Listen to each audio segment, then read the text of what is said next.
আসসালামু আলাইকুম ওরহমতুল্লাহি ওবরাকাত। বন্ধুগণ, আমি শাকাওয়াত আল রাওয়াবি বিডি থেকে আমার মাছ ব্যবসার পঞ্চম দিনের রিভিউ। মাছ ব্যবসা করতে গিয়ে যে কাজটা হইলো আমার না জানি না বুঝা না শুননা এই যে মাছ ব্যবসা ধরছি, কিন্তু মাছ ব্যবসায় আমার কোনো সফলতায় আসে নাই, আমার সব ব্যর্থতা।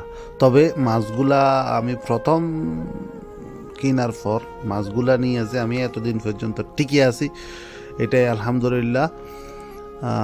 মাছের অ্যাকোরিয়ামটা কিন্তু 8-10 দিন পর অ্যাকোরিয়ামটার পানিগুলো চেঞ্জ করতে হয়, অ্যাকোরিয়ামটাকে ক্লিন করতে হয়। এটা একটা বিরক্তিকর কাজ। 1 ঘন্টার উপর সময় আমার ব্যয় হয় এই অ্যাকোরিয়ামটা পরিষ্কার করতে।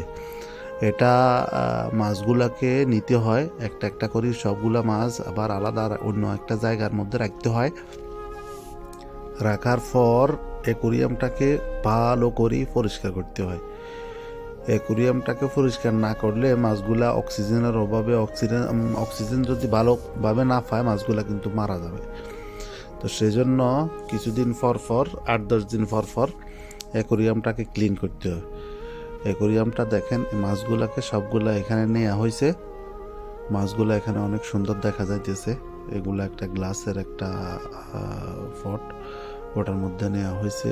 এটা হলো অ্যাকোরিয়ামের মেশিনটা, অক্সিজেনের মেশিন। এখানে অ্যাকোরিয়ামটাকে নিছি আমি, নিয়ে অ্যাকোরিয়ামটাকে অনেক ভালো করে ক্লিন করতে হবে। এখন এটার পানিগুলো চেঞ্জ করছি। ভিতরে দেখেন ময়লা, অনেকগুলা ময়লা হয়, এগুলা শ্যাওলা বসে, শ্যাওলাগুলা বৈশা অনেকগুলা ময়লা হয়। যে দেখেন এগুলো সব মাছের ময়লা। একটা মাছ মারা গেছে, এই ছোট এই মাছটা মারা গেছে।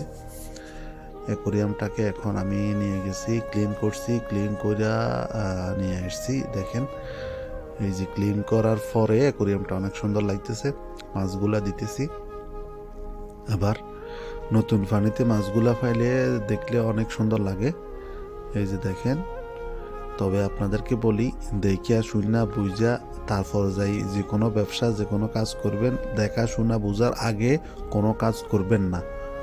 ঠিক আছে? ধন্যবাদ। সবাই ভালো থাকবেন, ভালো থাকার চেষ্টা করবেন। আল্লাহ হাফেজ। আমার জন্য দোয়া করবেন, আমার মাছের ব্যবসার জন্য দোয়া করবেন। জাযাকাল্লাহু খায়র আল জাযা।